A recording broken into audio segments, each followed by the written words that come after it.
back after the innings break. Last flourish for Gulshan Jah, 20 of 6 with 3 consecutive sixes. That helped Nepal to post 141 in 20 overs, losing 7 wickets. It's under par score. The average score here in this particular ground is 151. It's slightly under par, but Nepal has the bowlers to defend it. They have to bowl in right channels like what Kuwait did. Okay. Where can this come from?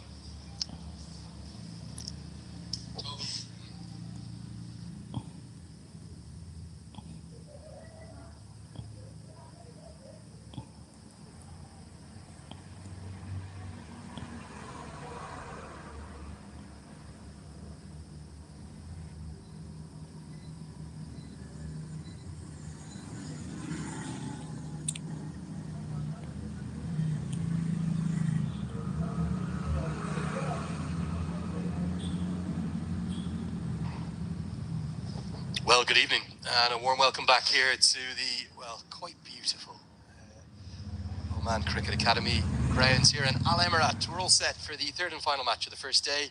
We've seen a highly entertaining and an ebbing and a flowing first day of this ICC Men's T20 World Cup Asia EAP qualifier, the combined regions coming together to decide the final 3 spots. We know 17 of the places for next year's T20 World Cup in India and Sri Lanka.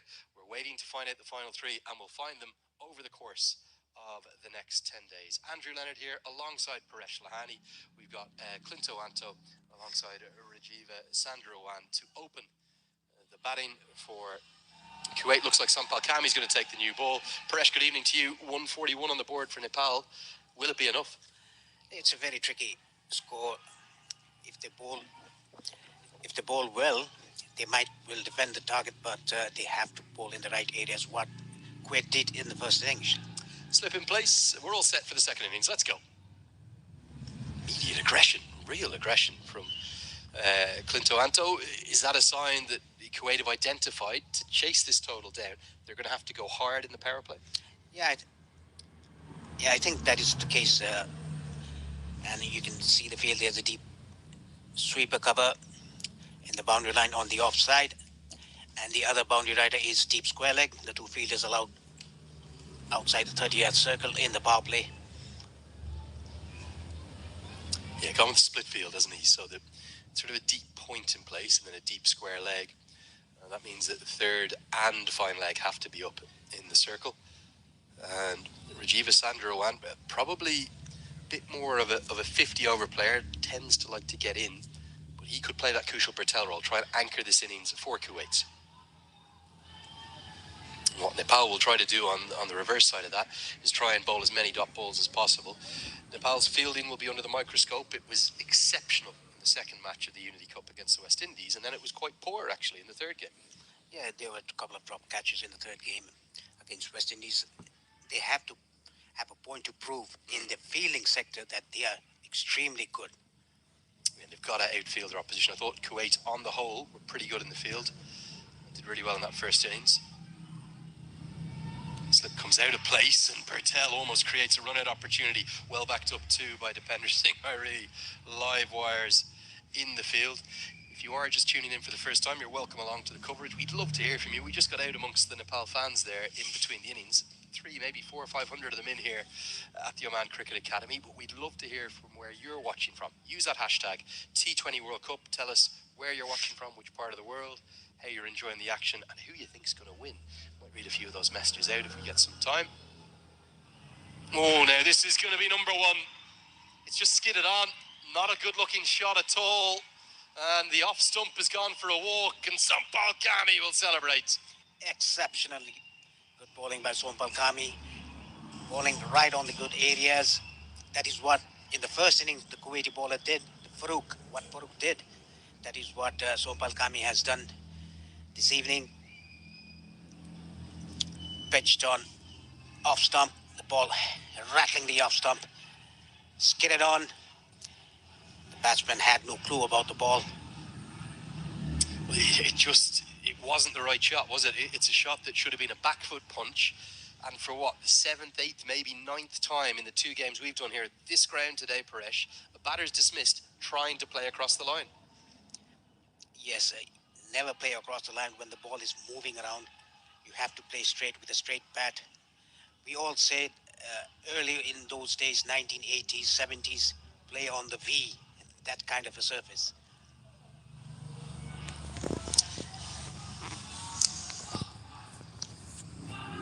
It's a left-hander, Meet Popser at number 3 for Kuwait.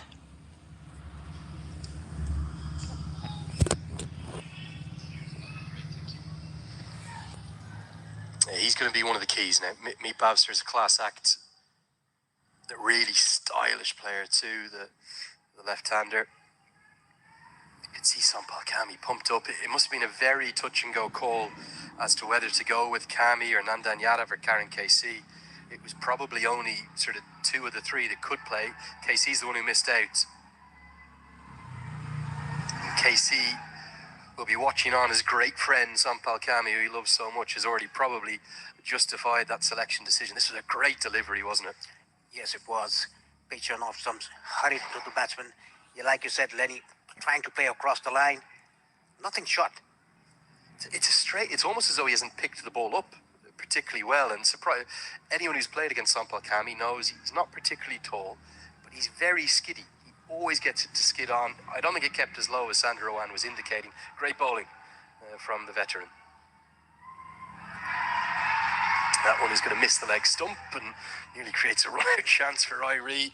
Great piece of backing up. I think it's Bertel on the far side, who does so well to save any overthrows. It's going to be 2 runs from the first over. It's chaos out there. The cardiac kids are at it again.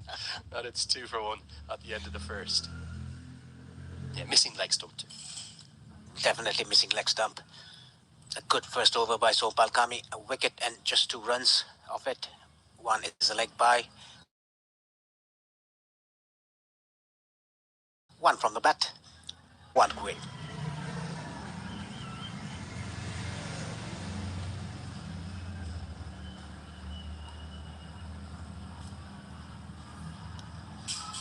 Lovely to hear messages coming in already from all around the world. Fans watching from New York, watching on live. Some are on Kantapur Max HD back there in Nepal, so live on the television. Back in your home and my second home, Paresh, a place I hold so fondly. In my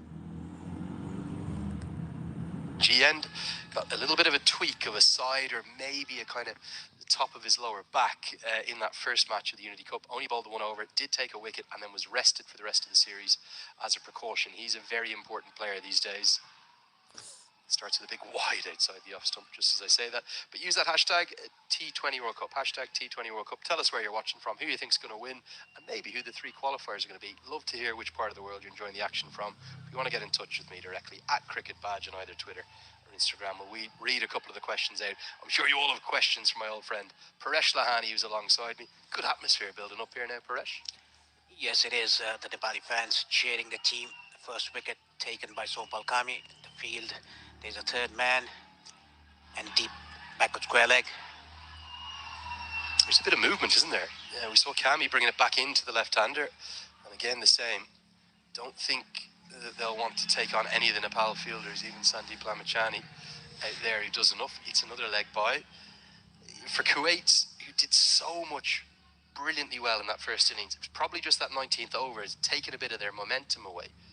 They still would have been happy enough with 140 at the start of the innings, potentially. Yes, they would have been happy with 140 on board. The target is 142. The 19th over, 27 runs coming off it. And the last over, 2 wickets and just 6 runs. They gave it away and then fought back, didn't they, in 2 different final overs, the 19th and the 20th. Significant movement, isn't there? Rashid Riaz has a long think, and I think ends up with the right decision. I think that was outside the guideline. Really has swung, though. Yes, this is a good decision by Rashid Riaz, a very experienced umpire from Pakistan.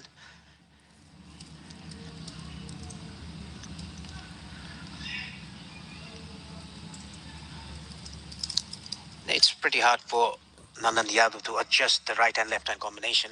That is why he bowled the first ball, trying to angle the ball away from the left-hander, went way wide, and this time around getting that movement away from the right-hander. Now this one probably cross-seam because it didn't swing at all. Just struggling to control the scale of movement potentially. This is a good start by Nepal, taking the wicket in the first over.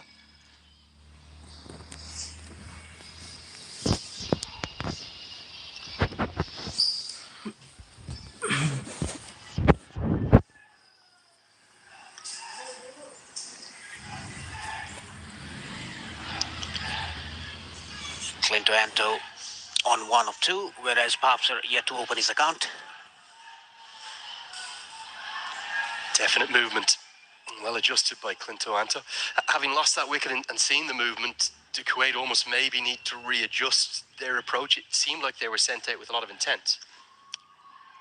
Maybe the first wicket went down, it was a nothing shot. That is why the approach probably has changed now. It's not a big target, but you have to get those runs to get a victory out of it.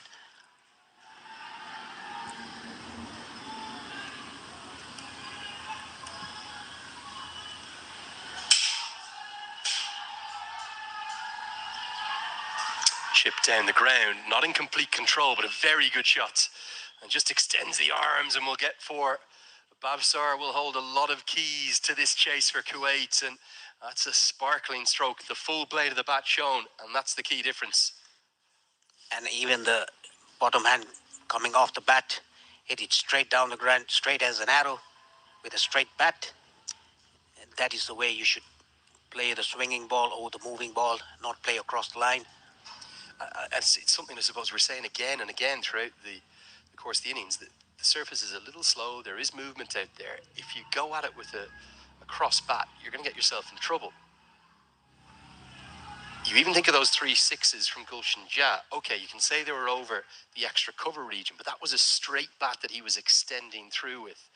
And the other sixes, the other profit areas we've seen, have tended to be straight down the ground. That is what we discussed about from the first game in this particular ground, Qatar versus UAE. Whoever plays across the line, they get out. Even in the first inning, Asif Sheikh, for example, he tried to play across the line, was plumb in front.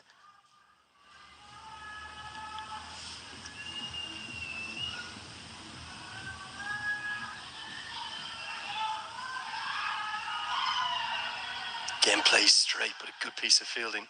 One-handed pickup from Kushal Bertel, who, well, if anything, he's elevated his fielding up towards that sensational level of Dipender Singh Airi. Hard to split the two of them at the moment, particularly right now. End of the second over, 10 for 1. And what a great atmosphere we have. Entirety of this main grandstand, the media centre end, pretty much full to the brim, with what I gather is entirely Nepal fans. I can be open to correction. And they're creating a great atmosphere, Paresh. This should be a good contest, shouldn't it? Dominic, whichever way it goes, it will be a big win either way. Yes, it will, and it'll be a winning start for either of the teams starting off the tournament. It is the qualifier. It's the key, and that's where the pressure cooker kicks in. We're getting messages from every corner of the world, not just the cricketing world, I mean every corner of the world, primarily from some of the Nepalese diaspora. Great to hear from all of you. Gives himself room outside the leg stump. Clinto Anto continues with his aggression. Already heard from fans in Canberra watching at 4 o'clock in the morning. What? How are you staying up? He says he's starting his work shift, Vijay Pragya, at 6 a.m. I don't think you're going to sleep at this rate, my friend. Great to see the passion from every corner of the world. Lots of fans watching on from Nepal. We've messages from Birgunj, from Lalitpur, from all across, from Pokhara as well, from down in Bairoa. This one thuds into the pad. Kami looks to me to be bowling at a good pace here, as quick as Nandan Yadav, both up in that sort of 135 kilometre an hour range, I'd imagine. Yeah, Kami is not that tall, but he skids the ball. He gets the ball to skid through the surface, and the grass is helping him.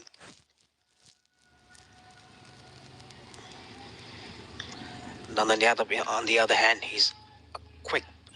He uses his shoulder at the last moment. That is why he gets that bounce.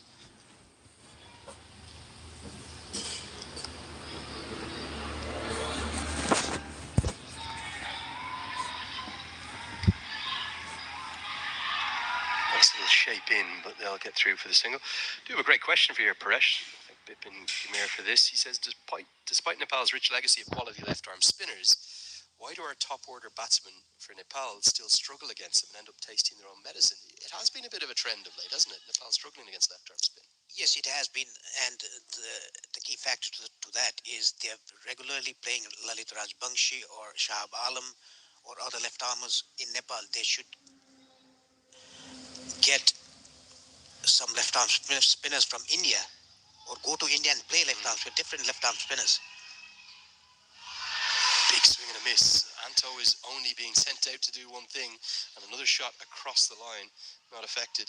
In reference to left arm spin in the first innings, there was 5 overs of it, and it was effective, just 1 for 26 from those 5 overs. The surprise for me was Yasin Patel didn't bowl his fourth and final, to be honest, but Mohammad Aslam bowled nicely too, and then there was also the leg spin from Naveen Raj and Shiraz Sharif. Good start this from Nepal. They're going to need to be at their best. They don't have the power total of 150. Change in the field. Long on goes back. Deep point comes into the circle now. Deep square leg stays out. Swinging away merrily here to not much reward, Clinto Anto. Yeah, getting that inside edge again, coming down the track, trying to heave that down to long on. Again, trying to play across the line. If you're coming down the pitch, why don't you use a straight bat? Try to hit it over the bowler's head or over mid-off. Yeah, I think that's a great point. That's where you got to go. You've got to bomb it down the ground. I think going square, particularly there's fielders out there protecting square. Beats the outside edge. Only 3 runs again. It's that skid from Kami, and the score is 13 for 1.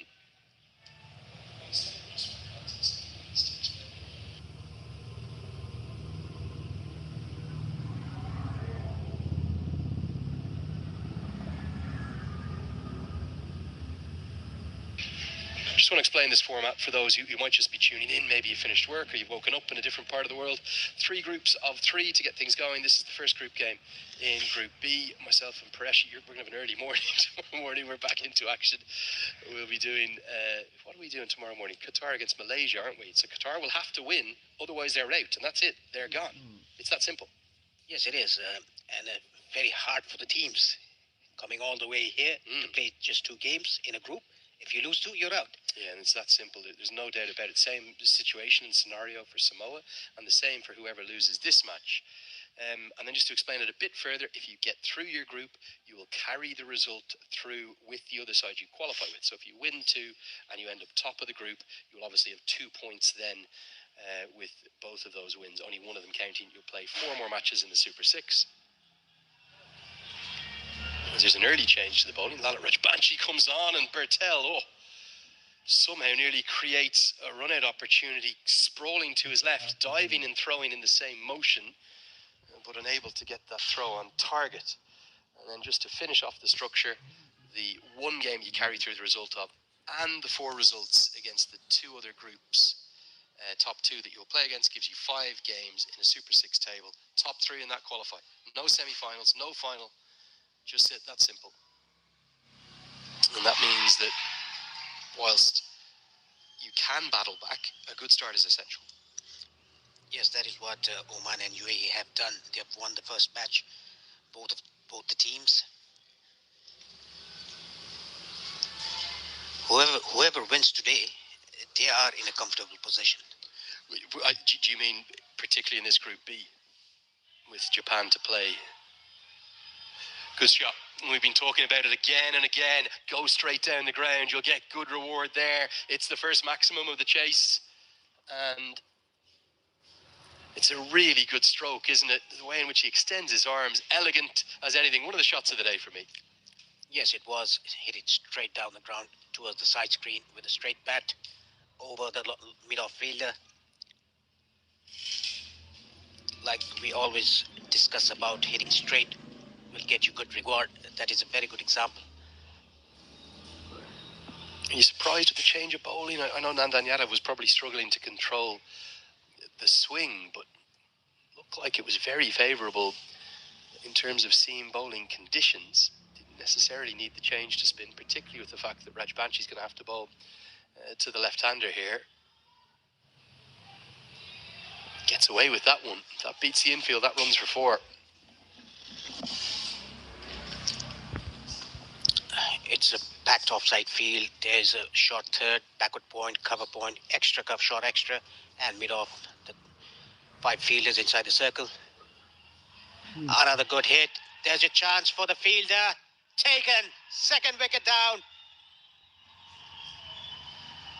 Meet Bhavsar has to depart. Sandeep Zora takes a very neat catch, a comfortable catch at long on. Now, what do I know about the matchups? Left arm spinner to the left-handed batter. We see it again and again. And maybe the change of bowling was a very good one. It might have cost the maximum. But the slight change in angle, it's a canny piece of bowling, isn't it? He's trying to go straighter. He might even be trying to go over long off. But Rajbanshi followed him.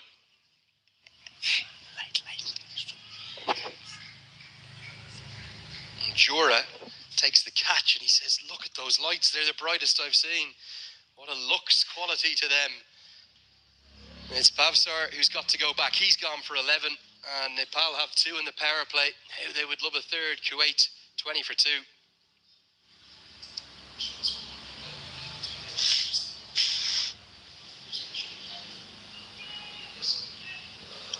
Such a clever operator, isn't he, Lalit Rajbanshi? You'd look at him sometimes without knowing him, and you'd think he's a bit innocuous, but he's gone wider of the crease, changed the line, and as soon as he's delivered that, he's pointed to the sky. He said, I know that's out. And Jura says, well, hold on, I've got to catch it in these floodlights. And he does enough to do it. Usman Patel, the keeper batter, comes to the crease. Yeah, Zora was pointing towards the floodlights.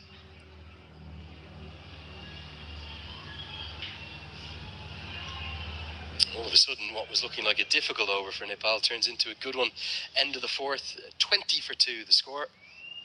And that 142 is looking like maybe a target that Kuwait are going to need to play well to get close towards. All of a sudden, do keep those messages coming in. We're hearing from every corner of the world, from South Korea, from down in Australia. Plenty of messages from Nepal, as you'd expect. And it's coming at a special time, Paresh. You'll tell people about this better, but those back in Nepal have just completed the Dashain celebrations now, or are they still just going? No, actually, Dashain is over now, and they're waiting for Tihar, that is Deepavali, the Festival of Lights. I remember Tihar. I was there for Tihar. I think it was last year. Wonderful vibe in the Kathmandu Valley. Nandan Yadav's going to have a change of ends, maybe have a bit more success controlling the swing from this end as he charges in. All of a sudden, Kuwait are probably going to go into consolidation. We haven't seen that from Plinto Anto. He's swung at every ball. What's he going to do? Yeah, he's been swinging, but swinging across the line. That is why he's been missing the ball, getting those inside edges, getting those gloves. It's very simple. Just watch the ball, try to hit it straight as you can. You'll get good reward. Yeah, it sounds easy from up here. It might be a bit tricky out there. Always easy to watch it from afar and say, oh, just do this. But certainly you're getting good reward down the ground so far today. And for Kuwait, they'll know the importance of this first game. Get a win, and all of a sudden you're thinking about a position of taking 2 points through into the Super 6 and get yourself into a position of really believing that you might be able to qualify for a maiden T20 World Cup. For Nepal, it would be a third T20 World Cup, and remarkably, Sampal Kami, who took that opening wicket, could well play in all 3 of them if they get there. Yes, he's the only one who played the 2014, the first ever T20 World Cup Nepal played. Bit of innovation attempted, and the off stump is rocked back. Nepal now have 3 in the power play. It's another very ambitious stroke. Kuwait's batters not really learning their lessons. And it's a shot yet to get off the mark.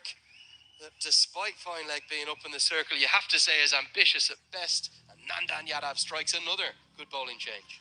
Yes, it was, again, trying to play across the line, trying to play a ramp behind the keeper's head. Not watching the ball. The head was up. completely beaten and bowled by Nandan Yadav. He has to depart for not Patel, the keeper batsman. Kuwait 21 for 3. Can't imagine that that was the plan that Usman Patel was sent out with. His third delivery yet to get off the mark. Well, I suppose if it comes off, you look like a genius and a millionaire, but we haven't really seen anyone show success with those kind of ambitious strokes, whether they be across the line or trying to manipulate something. And Kuwait are in trouble. You can see it in their body language. All of a sudden, that Gulshan jab blitz in the 19th over, it just feels like it's completely swung the game. Nepal, they took the momentum in from the first innings as a consequence, and now they've really picked that up with their bowling here in the second. It's been an inspired performance thus far, and Yasin Patel will come to the crease at number 5. These two will need to build a partnership.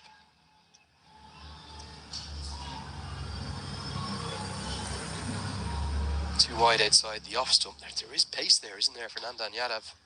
And Nandav is trying to bowl across the left-hander, just pushing the ball away.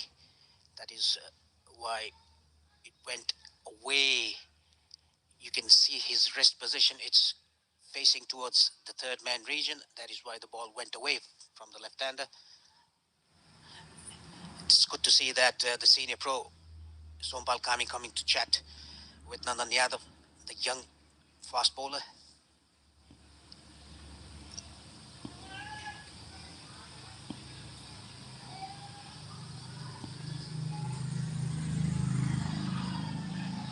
We see a bit of Dipender Singh Airi with the ball. He's looked in great form in terms of his bowling. Good against the West Indies in that first game. Very good in the warm-ups here.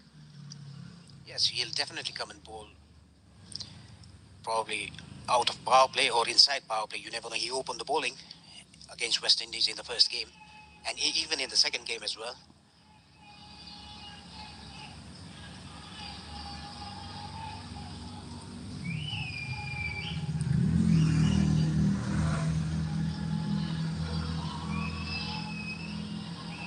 Slightly leg-side-ish, and that will allow Yasin Patel to get off the mark. One thing is certain about Kuwait, though, they bat deep and kind of all the way down to number 10. They'll keep coming at Nepal. The challenge is what Nepal are doing, starving the boundaries and bowling dots here in the power play. They're building that required run rate up now. It's starting to push towards 8 runs per over. The more dot balls Nepal bowl, the more pressure builds up on Kuwaiti batters. Kuwait in trouble, 23 for 3 in the 5th over.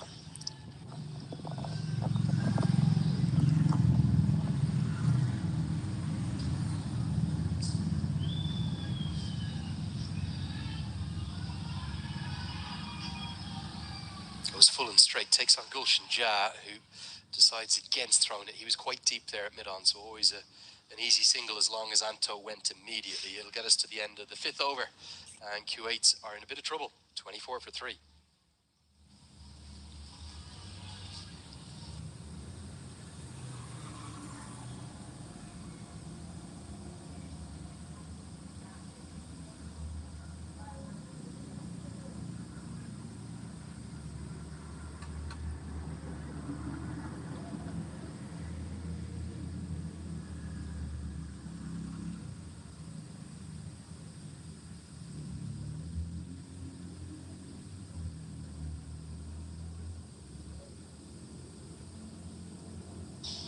Lalit Rajbanshi will bowl one of the crucial overs, the 6th, as the T20 game has evolved around for, well, not that much more than 2 decades now, on the international scene, almost exactly 20 years.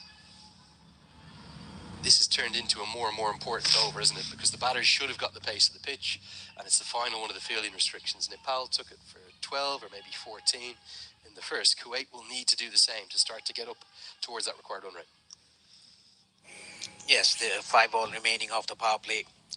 The left arm spinner bowling against the left hand batter. Matchups, we always talk about matchups. He already taken a wicket off a left-hander. Yeah, right on the money. Rohit Powdell, his 50th T20I, just doing the fielding there as captain. Amazing to think of such a young man having led his country through some turbulent times. He probably assumed the captaincy in a way in which he wouldn't have envisaged or imagined, coming to the role at a very young age. Means this one can't be given out. LBW pitches outside the leg stump as Yasin Patel looks for the sort of sweep around the corner, but he's really grown into the role, hasn't he? And he looks very comfortable as a leader now. Yes, he has done a terrific job captaining Nepal since 2022. Also shows the volume of cricket that Nepal are playing these days. Again, pitches outside the leg stump. And you would have to say, probably the Cricket Association of Nepal, alongside some of the other boards, you think of the Ugandan Cricket Association, Kuwait themselves, Qatar, a lot of these boards are doing a really good job at getting games outside of the official ICC or ACC pathways, at getting bilateral tournaments. As the slog sweep comes out, and it's going to go over the head of Dipender Singh Airi. We said there'd be some attack in the sixth over. There indeed is. It comes from Yasin Patel, and Rajbanshi's hit for the second six of his spell. Talking about matchups, this is a good clean hit by Yasin Patel towards square leg for a six. Nicely picked up, slog sweep. He tried that shot earlier, he missed it. This time around, he got the mid of the bat. Question will be, does he look to go again? Big gap at mid-wicket. Deep backward square is out, long on is out. Can't go again because Rajbanshi bowls flatter through the air. So it's again 7 from his over. He's got 1 for 14. Kuwait 31 for 3 at the end of 6. Just to go back to that point, a lot of the boards struggle to get games outside of the official channels, and Nepal are doing a really good job of that. Let's get a look at the power play highlights. Sampal Kami took the first. Yes, and that was not a good shot played by the batter there, playing across the line. This was a very good shot. And the six that was hit off Lalit Rajbanshi. The next ball, he bowled it wide of the crease and got a wicket. That was his first wicket, and this was needless by the keeper. A slog sweep by Yasin Patel in the last over of the power play, which went for 7 runs. After 6, Kuwait are 31 for 3, and there's a bowling change. And a big cheer as well, because Sandeep Lamachani will come into the attack.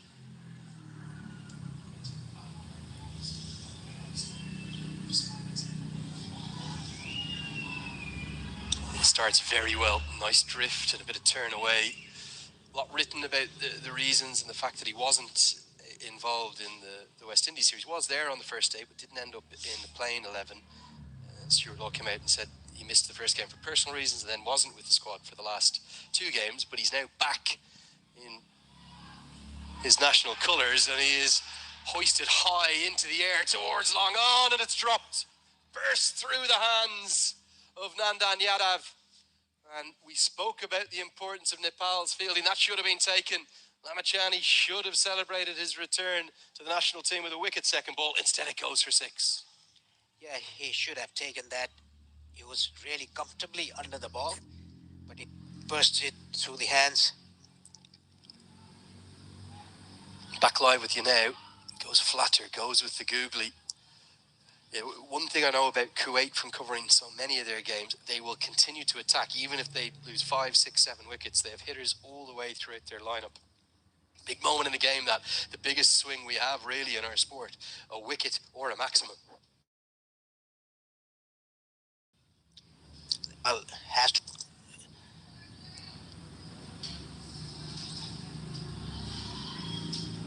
You got to show their quality, Paresh, don't they, in the field? Yes, they have to. Not only 3 or 4 players, but all 10, including the keeper. They have to feel well. And I suppose that's where historically there's been a bit of weakness from the likes of Lalit Rajbanshi, who does work very hard at his fielding, maybe Lamachani himself, but you'd have expected Nandan Yadav to take that very catchable opportunity. But instead it just burst through his hands. It almost felt like he didn't get a touch on it. It just kind of went straight through them. It looked like he was under the ball very comfortably in the first incident, but I don't know how. However, he missed the catch. Probably the light was not the issue. The floodlight was not the issue. Yeah, he won't have been looking directly into either of the 2 big pylons there from the angle that it came at. So don't think it should be a floodlight issue, but either way, just misjudging the depth of it. as Lamachani comes round the wicket now. Swept around the corner, but there is protection down there, so it will be 10 runs from Lamachani's first, the best over of the chase for Kuwait. The score, 41 for 3.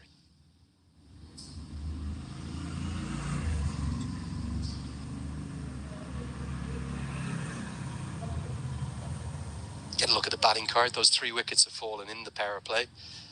But as I was just talking about, Paresh, they really do bat all the way down to Chentanmara Anudeep, who hits a big ball himself. Not quite sure the exact order because, well, slap on the wrist for the Kuwait manager. He hasn't given us his suggested batting order, as so many of the teams do. So we're kind of guessing as to where they go. But Shiraz Khan, for example, a very competent ball striker. I think he'll be below Tahir Bilal. I suspect it'll be Mohammad Aslam next, and then Tahir Bilal at number 7, Shiraz Khan at 8, and Chentanmara Anudeep at number 9. But they'll just keep coming and coming and coming at Nepal. That is where Nepal should capitalise. There's a bowling change. Dipender Singh Airi, the offie, comes into the attack to the left-hander, Yashin Patel.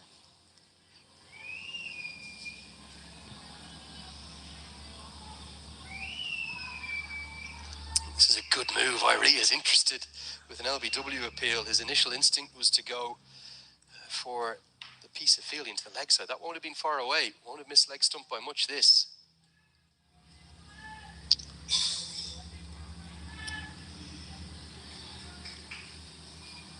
You feel like these 4 overs, or potential 4 overs of Irie, are very important. When he's good with the ball, he's exceptional, isn't he? He can go at sort of 3.5, 4 runs and over. And they need that from him tonight. And he bowls very quick through his overs. Coming around the wicket to the right-hander as well.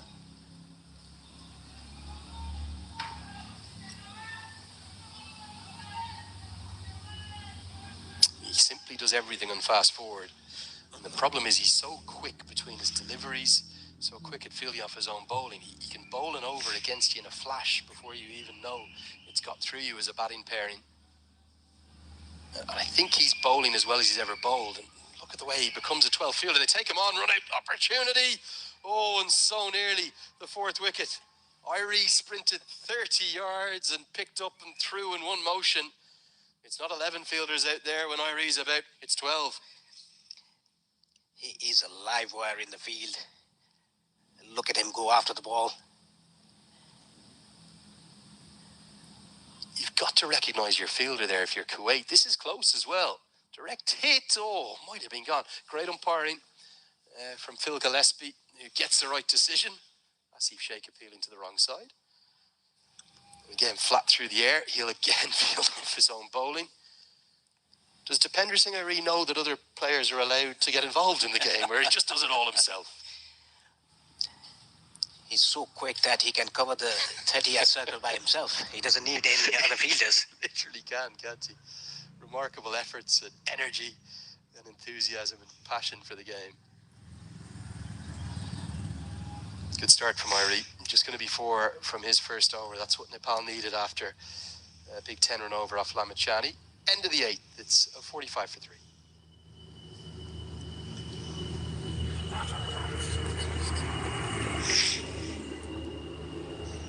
Paresh, we saw certainly plenty of interest in some of the Kuwaiti players from that t20 auction recently. That's a really positive development for them and just for cricket in the Gulf in general, that league.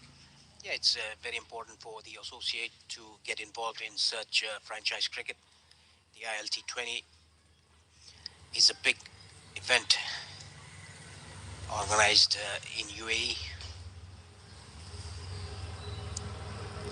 It's going to be Sandeep Lamachani to continue.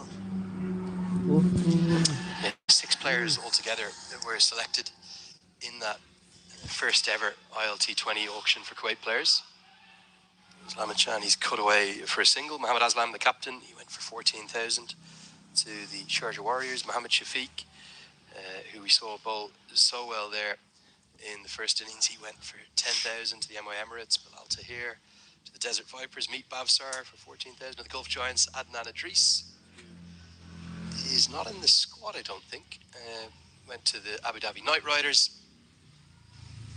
And then no surprise to see it was Anudeep Chentanmara off to Dubai Capitals. So that's a huge development, isn't it? You come in, you start to play with some of the best players in the world. You go into really professional environments. They might not play every game, but whatever exposure they get is going to help Kuwaiti cricket. Yeah, it will surely help their development of in their particular game as well.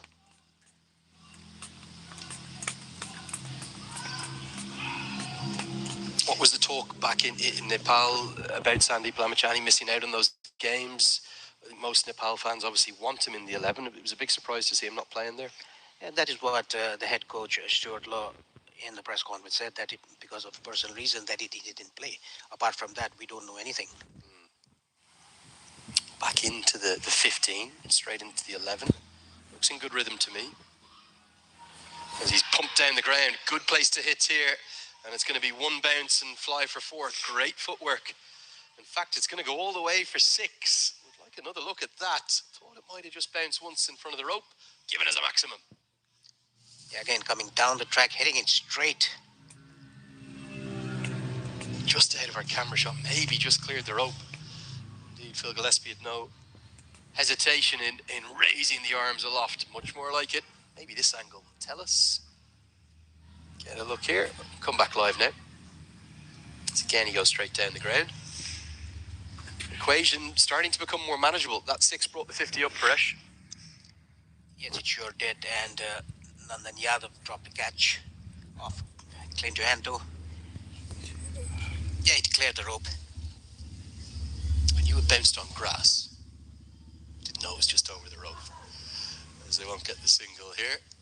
Another expensive over for Nepal. Kuwait coming into this chase. A good little 4th wicket partnership brewing up. 9 from it. It's 54 for 3.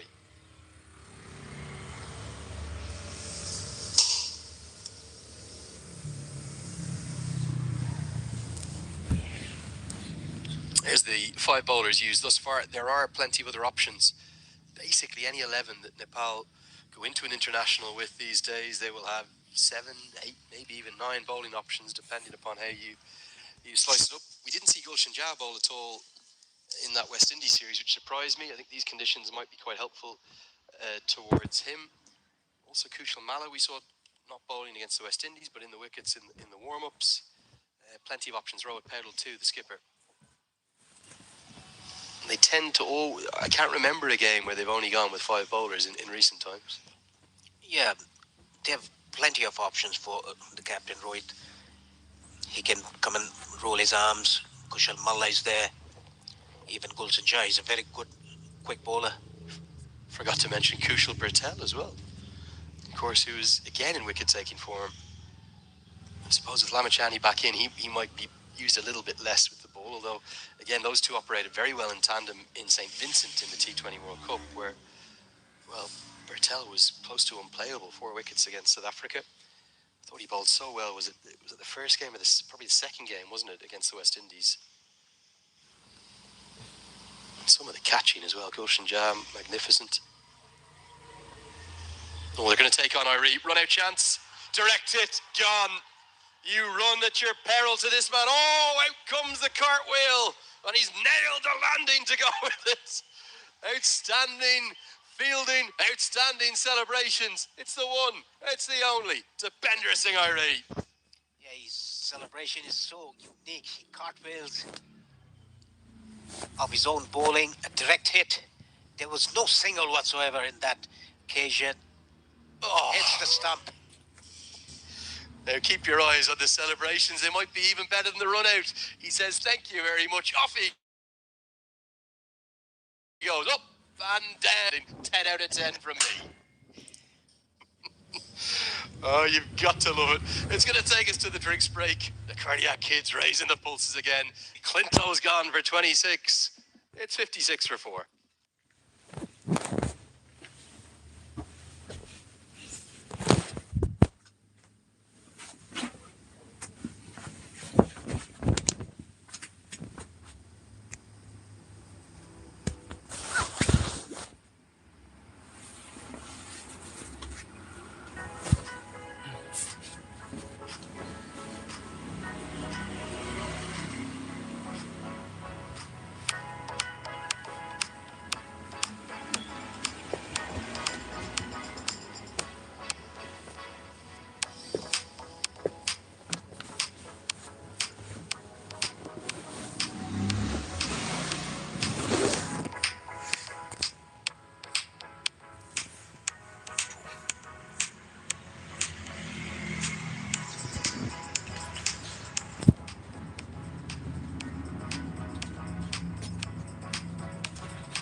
just seen a most incredible run out.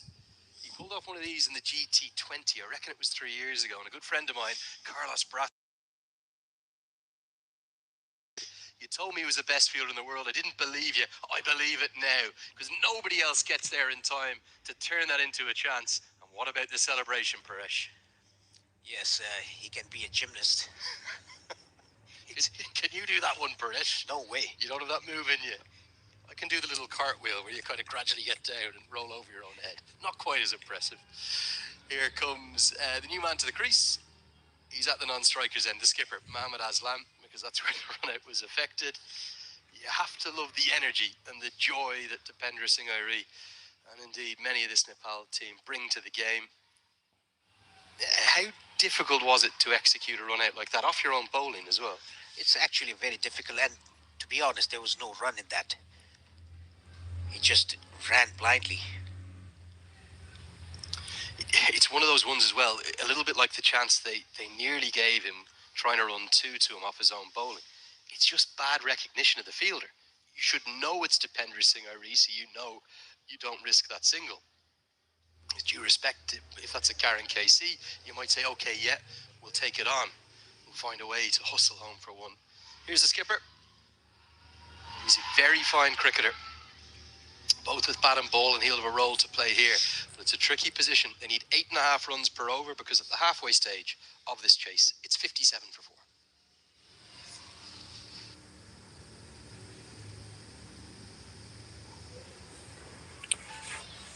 Just look at the run worm. Pretty much honours even, because all of that acceleration, if you look deep into the graph, the darker blue graph, that 27 run 19th over really pulsed that worm to life. That was Gulshan Jah and Kushal Patel combining so effectively. What an impact Gulshan Jah's innings had. And we speculated as to all the different bowling options they have. We knew they'd use at least 6 at some point. So it will be Kushal Patel who will come into the attack, replacing Sandeep Lamachani. On this particular pitch, with the style in which Patel bowls, you might be tricky, could get a few to skid on. Yes, that is what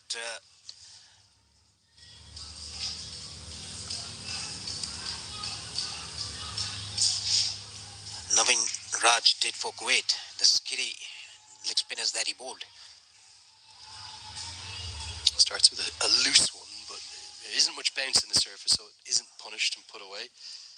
Yasin Patel will probably have to find a way with Mohamed Aslam to get this scoreboard moving, because to get 10, 11, 12 runs per over towards the death here, not going to be easy. It's not going to be easy. 4 wickets are already back in the hut. And Kushal Patel has the second best strike rate in T20Is.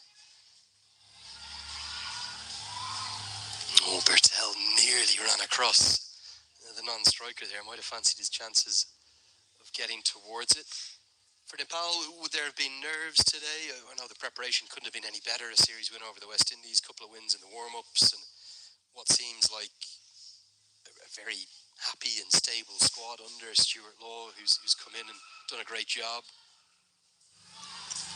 But there will have been nerves with the scale of the prize and the pressure that is always going to be in these qualifiers. Yeah, the qualification is in stake, so each and every team, they will have nerves. We saw that in the first game here in this ground. UAE chasing a mere total of 119. There were nerves as well. They got themselves in a real tangle, didn't they? Required a very good fourth wicket partnership to pull it out of. The fire for them. It's one of those ones, I think, again, if you haven't watched the match, you say, oh, well, the UAE have won that comfortably. It really wasn't the story for probably, well, maybe 10, if not 15 overs of the chase. It starts to get his length a bit better. 4 singles in the first 4 deliveries of Kushal Patel's first over.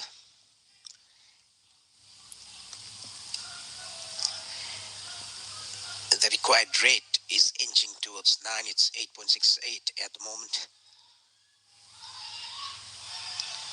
Just have a bit of breaking Nepal Premier League news, I suppose, with so many Nepal fans watching. I think this is official. One of the first overseas signings of Season 2 of the Nepal Premier League, George Munsey of Scotland, going to go to the Biratnagar Kings alongside Sandeep Lamachani. Didn't play the first season, so great to have him in for the second year. Well, what a cricketer he is. He's in the best form of his career. Yes, he is, and he's been scoring runs. Scoring runs for fun at the moment, in ODI cricket in particular. Such a good record. Going to be 6 singles from Kushal Patel's first over. Not the best one. A little bit all over the place with his lengths, but gets away with it. End of the 11th, 63 for 4. Yeah, that second edition of the Nepal Premier League. There'll be more than a few cricketers here from some of the associate sides hoping to put themselves in the shop window for that. You'd imagine if some of the UAE or Kuwait cricketers, or indeed anyone from any of the 9 teams, has a good performance, they'll definitely get themselves in that shop window. Yeah, the first season was a big hit. Nepal Premier League. The second season is scheduled to start from the 17th of November. Seemed like it was the talk of the nation, really. I was lucky enough to be there for it, and just everyone was talking about it right the way across. I love the way they went with the 8 teams. Rohit Paudal's going to bring himself into the attack. The captain coming round the wicket. What's the plan here? Why is Dipender Singh Ari being taken out of the attack as they get back for a second? Probably he's going to bowl the death overs. That is why Rohit Paudal himself coming into the attack.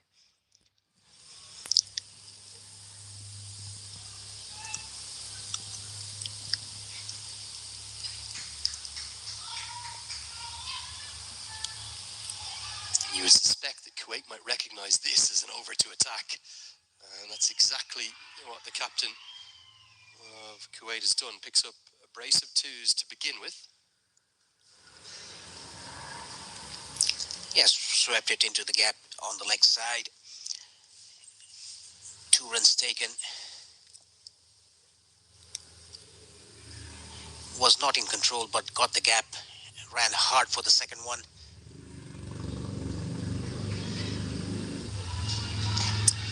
Down the ground and straight to the man. Well, that's why Rohit Paudal's brought himself into the attack. It's to get rid of his opposite number. It's another inspired bowling change. I think it's the 4th that's resulted in a wicket immediately. And the captain himself has a big, big smile on his face as you can understand why Mohammad Aslam's gone after him. The right matchup, all he could do was pick out, I think it's Kushal Patel, is it, down there at long on? Yes, it was a simple catch to him. Whatever Rohit Paudal touches, it's turning into gold at the moment for Nepal.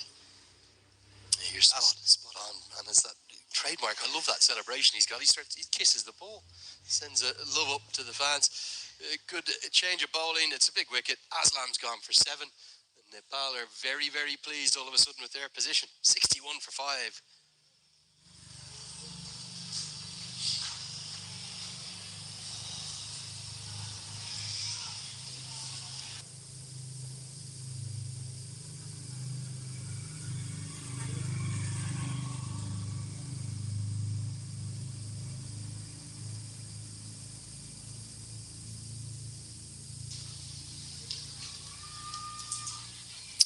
So it will be Tahir Bilal, excuse me, who comes in at number 7. Suspected order that we were speculating about will be Shiraz Khan, the leg spinner, down at number 8. There is still batting to come for Kuwait, but just regularly losing wickets. And Nepal's fielding's not been at its very best, but it's applying enough of a chokehold alongside some skillful bowling to have them on top at the moment. Will that old Achilles heel of the struggles at the death with their death bowling maybe come back to haunt them, or can they close us out, Paresh? Well, Kami had a very good first spell.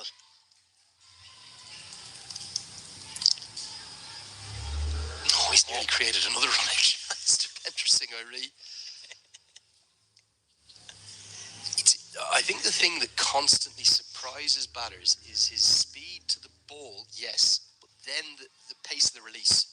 And the two of those combined is what makes him such a firecracker, so dangerous in the field. And you just cannot run a single anywhere in his vicinity.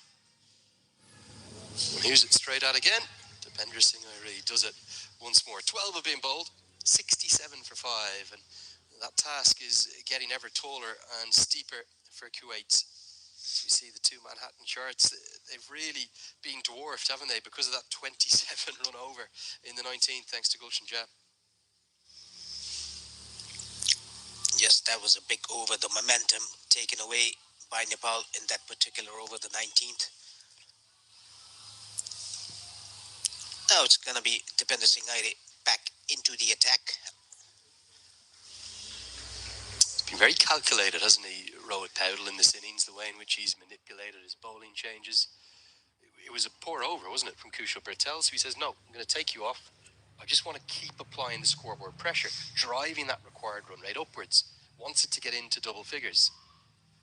And he thinks that because it's the two left-handers out there, the best option is get the two off-spinners bowling in tandem. I like what he's doing, thinking through his options. And there also seems to be a willingness from the 11 to adjust to it. Some bowlers would get upset, only bowling one over and getting taken off. But Kushal Bertel, straight back in the field, takes a catch in the last over, straight back into his work.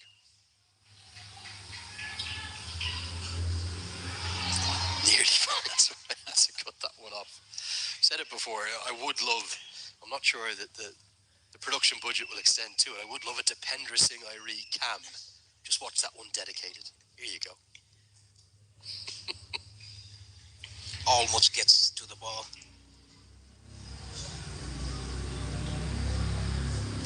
Doesn't quite agree with the line that Bertel is running there and the angle that he's at.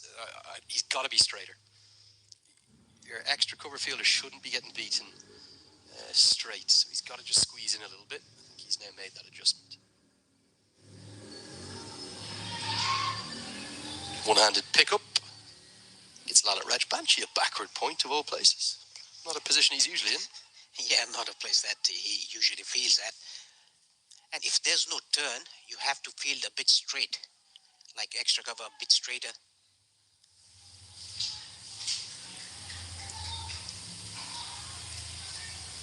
Good work from Bertel. Again, not beaten on his left-hand side, so making that adjustment, learning it, and that I think was kind of compelled upon him by Dipender Singh Aire. We've barely blinked. This over is almost done. Just 4 singles from it. Nepal have a real squeeze on. It's another great over. Aire has been exceptional. You might look in the scorebook and say none for 10, but he's really been a change maker in this second innings. And Nepal will race through their overs and continue to apply pressure. That required run rate, Paresh, it's now over 10. It's just slightly over 10. 7 more overs to go. 71 more needed. 5 wickets in hand for Kuwait. उसके बाद और इसके बाद आना पड़े ना The Kuwaiti worm just tipping down the Nepal worm.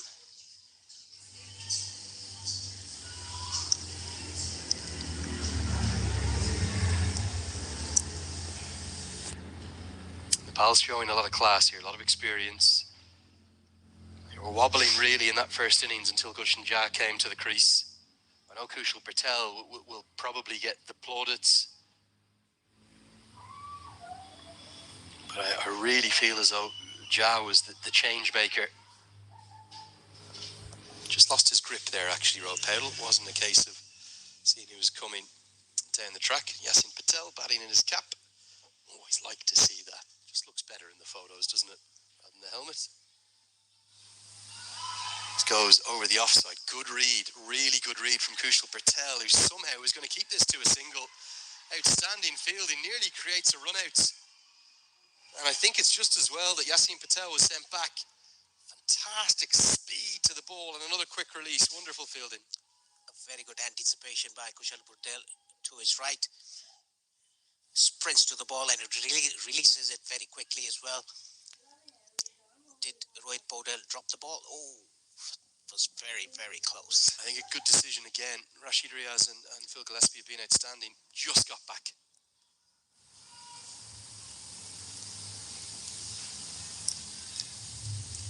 You could still see a twist or a turn or two from here for Kuwait, but they have to start finding the boundary. They're having that same problem that Nepal had in between this kind of end of power play and 15th, 16th over marker, not able to find the rope with any regularity. Well, that's more like it attempted, but is long on going to nestle underneath it. Yes, he is. And Sundeep Jura is never going to drop that. Another fine fielder. Rohit Paudel is two. He's got the wicket of Yasin Patel. And Nepal are maybe closing in on a victory here on the opening day. Yes, a smart catch taken by Sundeep Zora, his second one in this innings. Yashin Patel played 27 deliveries for his 19, has to depart. He tried to hit it straight, but got the height, but not the distance. Easy catch for Sundeep Zora.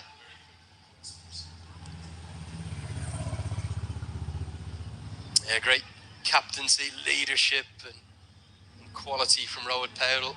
Just a little slower through the air, wasn't it? Don't think it's Kushal Malla that's taken the catch. We'll need to get that corrected. Definitely Sundeep Jura out there, wasn't it? Yes, it was.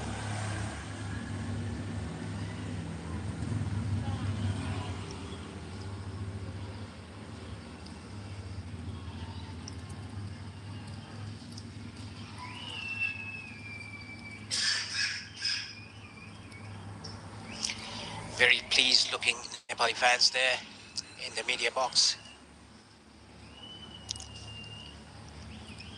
You get a great view from whichever tier you stand up on there. If you go right up towards the roof, it's wonderful, particularly around sunset. The right-hander, Shiraz Khan, will come to the crease.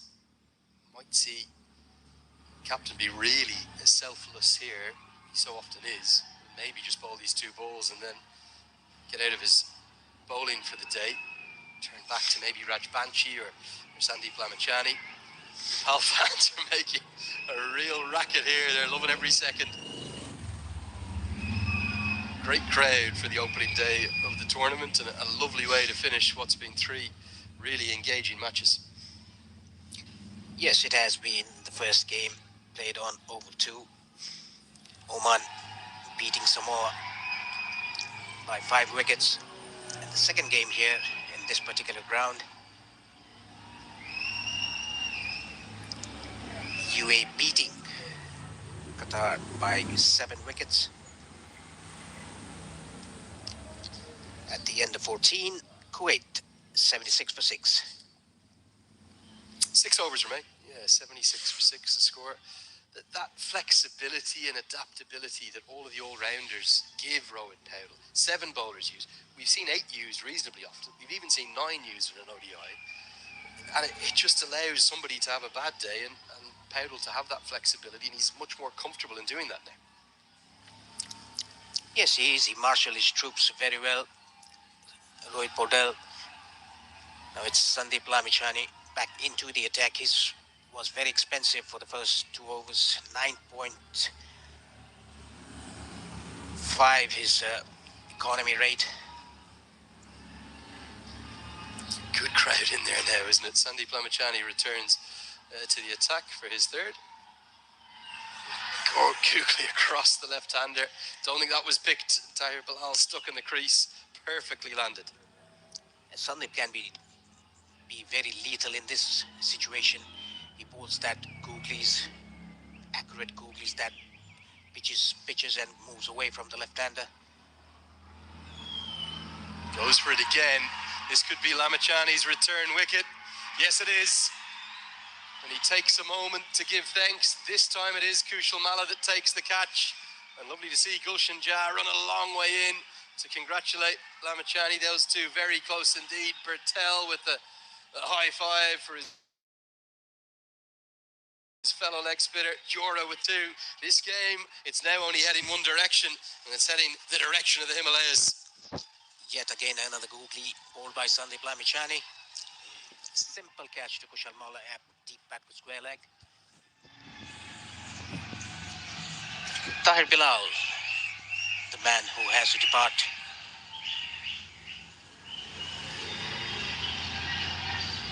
It's always the way Kuwait have played, isn't it?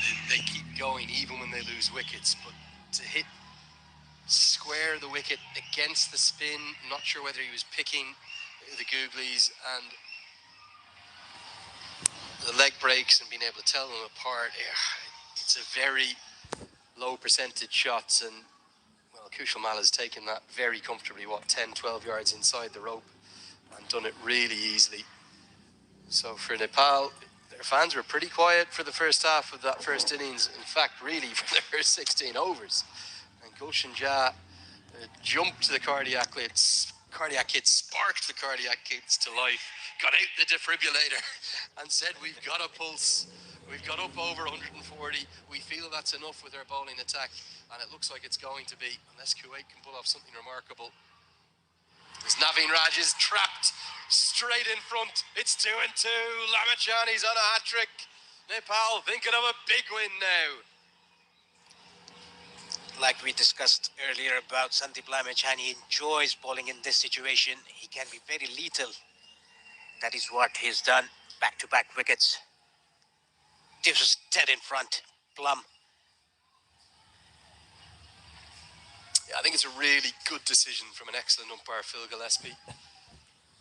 And I suppose a touch of redemption too for Sandeep Lamachani. He'll have been nervous, won't he, in the field? First 2 overs having gone for 19, but to come back and strike twice in the over, get back amongst the wickets, it's surely what he was born to do. Take wickets for his nation, Nepal. Back in amongst them. Nice to see him with a smile on his face and doing what he does ever so well. Love that poster there, victory for Nepal, with all of the joy and the dancing. There's every chance he's going to be thinking of a T20 international hat-trick here. Yes. Now it's going to be Anudeep, the new batter, in at number 10 for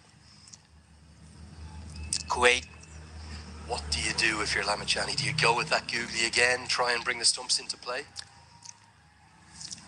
Yeah, I would definitely do that. Bowl stump to stump, bowl a googly. There's a slip in place. Kushal Patel is in slips. There's only been one T20I hat-trick in history for Nepal. That belongs, well, who else could it be but to Karen KC? It came against Papua New Guinea. Lamachani has a chance at it. He's got 2 and 2. Can he make it the perfect 3? He'll be bowling to number 10. Slip comes into place. Cover and mid-wicket hovering. What is the googly? It was always going to be the googly, but well kept out by Anudeep. And the length was a bit shorter. He could have bowled a bit fuller and tossed it up. And nevertheless, back-to-back wickets for Sandeep Lamachani. A very good comeback over for him. Yeah, really good. Maybe thinking of a double or triple wicket maiden the way he's going. Another googly kept out, just watched by Anudeep. And Nepal are thinking, well, not just to the 2 points, they're now thinking, hold on, if Kuwait go through this group, can we make this a 40 or a 50 run win? If they do, they'll get a good net run rate boost to go alongside it, and it would be a dream start. Oh, what a beauty that is. I'm not quite sure what they're appealing for. Is it LBW? Is it caught behind, or is it maybe stumped? I think it's beaten everything. The perfect leg break. You won't see a better one bowled. And it's a double wicket maiden. It somehow misses everything. Yes, it was a flatter one, but turned viciously. Missed everything, missed the bat, missed the pad. It's hard to bowl a better leg break than that. The drift and the angle in, it's pitched probably, around middle and leg stump even. Just to confirm, the side-on appeal also correctly given, not out. He did take the, it was all happening. Caught behind appeal, stumping appeal, neither given as Lalit Rajbanshi returns. If these pitches that we're playing on here in Muscat continue to be conducive to spin, even though we saw plenty of assistance for the seamers too, Paresh, you'd think that Nepal have a good kind of dynamic to their attack. Yes, they sure have, while Sompal Kami bowled very well in the first spell. And even Nandan Yadav bowled well. The first over was not that accurate. But the second over, the second spell that he came into bowl.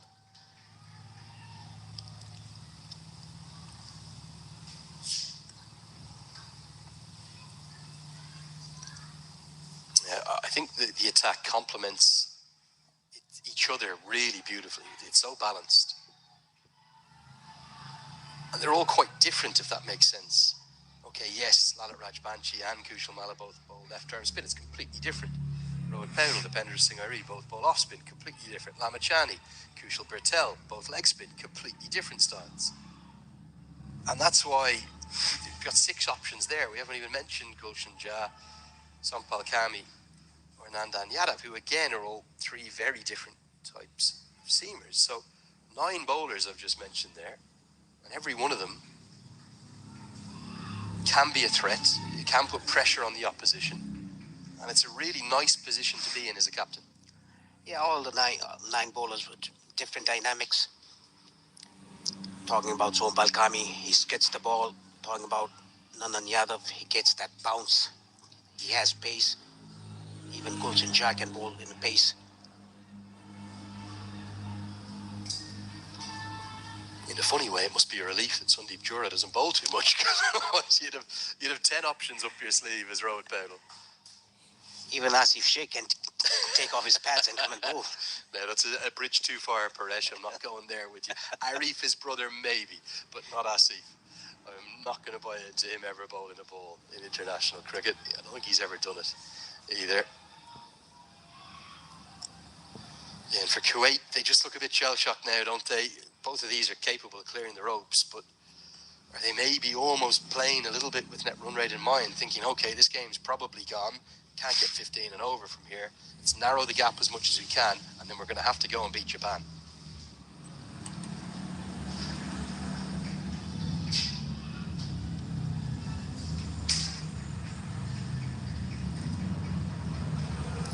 Only 2 runs of this over, 16 gone. Kuwait are 78 for 8. Just looking at the fixtures ahead for tomorrow. We're going to have 3 sides tomorrow, Paresh. Qatar in the morning game against Malaysia. Kuwait in the afternoon game against Japan. And Samoa in the evening game against Papua New Guinea. Morning game again at venue 2. Afternoon and evening game here at venue 1. 3 sides tomorrow. If they lose, they're done. They're heading home. Yeah, it's a very strange looking format. Incredible to think that, though, isn't it? That, okay, you might say Malaysia beating Qatar would be an upset. But Japan will fancy their chances against Kuwait. And certainly Papua New Guinea will be favourites against Samoa. We could have a position, unlikely it might be, that at the end of the second day, we actually know the 3 sides eliminated. Now, all of those games on day 3 will be very important, because then they will all dictate who takes through the 2 points to the Super 6. So it's not like there's going to be dead rubbers. Absolutely not. But that would be a turn up for the books, wouldn't it? Presuming Nepal close this win out, if Malaysia were to beat Qatar, if Japan were to beat Kuwait, and if Papua New Guinea were to beat Samoa, we'd know the 3 sides eliminated after just 6 games. Yes. In a couple of days' time as well. Remarkable. It'll all be over inside, 48 hours, for some 36 hours. So a lot to play for tomorrow. Every single game, all of the 21 going to count hugely. That one's going to miss the leg stump. It's a sharp turning googly, and Asif Sheikh nearly creates a run-out chance. Good umpiring again from Phil Gillespie. Sandeep Lavishani appealing every delivery that hits the pad. That one going down the leg side.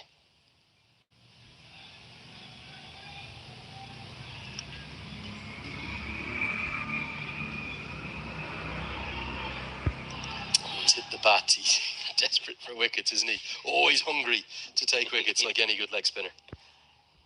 Yes, he is missed out on 3 T20Is in Sharjah. This is a comeback tournament for him. Has taken 2 wickets already. Looks like he's found a nice rhythm now. We're going to try and run an overthrow here. Jack presented, they will get home. We often don't see this overthrows by Nepal.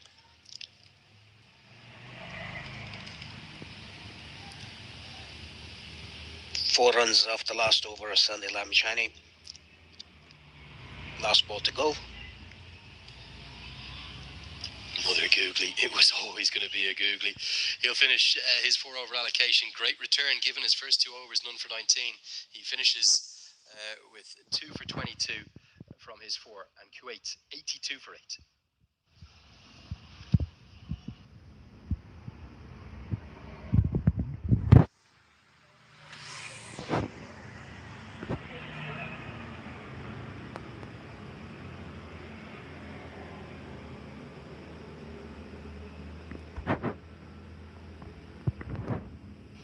So look at the runworm there.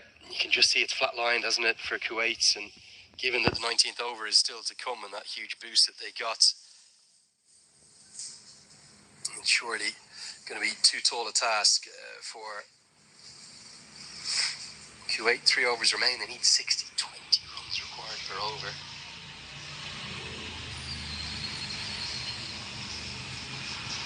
As Rajbanshi has number 9. And now it's going to be all over, bar the shouting. Good glove work from Asif Sheikh to hold on to a sharp catch right off, I think, maybe the toe end of the bat of Shiraz Khan. Rajbanshi has his second. Nepal of 9. Very smart catch taken by the keeper, Asif Sheikh. It was quicker through the air, Lalit Rajbanshi. Yeah, you're right, Lenny. It was toe end of the bat. Rashid Riaz, the umpire, no hesitation to give it out. Shiraz Khan has to depart for 3. It's all done and dusted for Kuwait. They are 9 down for just 82 runs. Well, a remarkable performance, and what a turnaround from that first innings, where in all reality I suspect there was nerves right the way across Nepal and all of their ardent fan base, because in that first innings at the end of, well, let's just pick the end of the 17th over, they were 102 for 4 and wondering what sort of a total they would get. Thanks primarily to Gulshan Jah and to Kushal Patel, they drove up to 141, and really they've dominated the vast majority then of this second innings as the youngster comes out at number 11. Daunting task for him. Just try to get Anu deep onto strike to see if he can hit a few boundaries. Kuwait are going to go down to defeat here. So nearly from that delivery it was all over, and what's more, particularly if Kuwait end up beating Japan and coming through to the Super Sixes alongside Nepal, presuming that Nepal of course can get past Japan, they'll take a good 2 points and a net run rate boost into that Super Six. So an ideal start for Nepal and what looks like it's pretty tricky batting conditions overall here at the main oval. Very well bowled by Lalit. Word cut out for Kuwait. Farouk, the number 11 batter for Kuwait. He bowled very well in his first spell in the first innings. Worked into the leg side, should just get the single, so he'll get off the mark. No doubt that the vast majority of Nepal is watching this match and enjoying the action, and we do have to give a shout out to Paris Kadka, the secretary of the Cricket Association of Nepal, who is watching on. He's just posted a tweet with an amazing photo from Sajan Lamachani, the official Cricket Association of Nepal photographer. It looks like he's levitating in mid-air, Dipender Singh Ari, and he says, "What sport are we playing?" Brilliant. I'll give that a retweet. That is absolutely brilliant.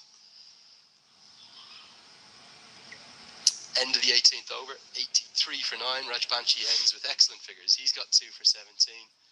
And Nepal, who remember, the second highest ranked side in this qualifier, no doubt will have had some nerves coming into today, particularly with the bat in that first innings, are ultimately showing their class. And it means that the 3 highest ranked sides, Oman, the hosts, the UAE this afternoon, and Nepal, will all start with victories. Yeah, the 3 contenders for the qualification, they're going to start with a win in this qualifier. It's going to be Kushal Patel with his second over and the penultimate over of the innings. I think this is probably a good move, and this isn't about tonight's contest. This is about wanting to get another few balls into Kushal Patel, maybe a first wicket in the tournament for him, for the challenges that lay ahead. I think what Rohit Powell has identified, as it does loop up, and it's going to be a wicket, and fittingly it'll be Dipender Singh Ari that takes the catch. It rounds out well, close to a pitch perfect performance, certainly with the ball anyway, just the one drop catch in the field. Some real highlight moments, particularly provided by the Tiger himself with that world class run out, as good as you'd ever want to witness Nepal ultimately proving a bit too good for Kuwait, who had their moments, particularly in the first innings. But it's the dream start in a tournament structure and format that you have to get off to a good start in. Nepal win by 58 runs. Yes, and a very big margin of win. Simple catch to ID, the last wicket. Handshakes all around. Nepal winning the game by 58 runs, a big margin that will boost their net run rate.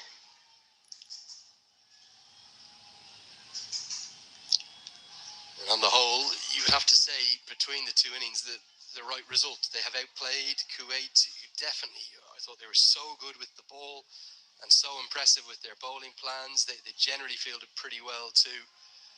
But as the teams go off to shake hands, the two support staffs are already doing that on the sideline. Rohit Paudel pats Kushal Patel on the back and says, "Thank you for your runs," and indeed that winning moment to the wicket. 26 for Clinto Anto, who really kept trying to swing away merrily, and double figures for Meet Bavsar and Yasin Patel. The rest, nothing to speak of. Yes, it was a very poor performance by Kuwait. Sorry, reading scorecard. Bowling cards, Sompal Kami, a wicket for Nandan Yadav as well. 2 wickets for Lalit and Sandeep. 2 wickets for Rohit Paudel, the captain. Kushal Patel chipping up with 1. Yeah, and certainly a kind of all-round bowling performance that will give Stuart Law and Rohit Paudel a very, very pleasing end to the evening. They've had a few wobbles, but let's get a look at the very best of it, starting with that Sompal Kami wicket. Yeah, this was the shot played by the batter across the line. Straight hit. You get reward when you hit it straight, like you see here. That hit for a 6. And Ladit Rajbangshi taking a wicket in his first over. And Nandan Yadav also changing his ends. First over that he bowled was haywire.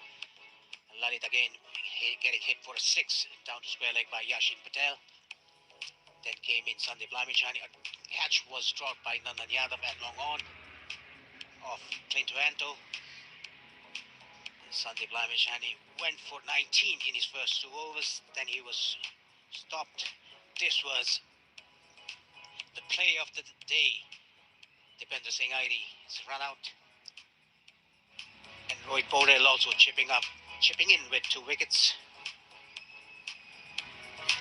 A lovely moment in the background here. You won't be able to see it as we're on the highlights, but the Nepal team coming to thank their fans, as they always do, the lap of honour going all the way around the Oman Cricket Academy and applauding their fans just like they were one of the team. The 12th player at it again.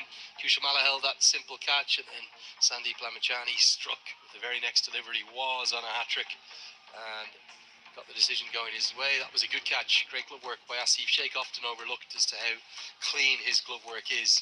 And then the winning moment, Kushal Patel getting that first wicket to his name, and another catch. They won't come any easier than that for Dipendra Singh Airi. There are the Nepal players going around the ground to thank their fans. A lovely, touching moment on what has been the most perfect opening day for them.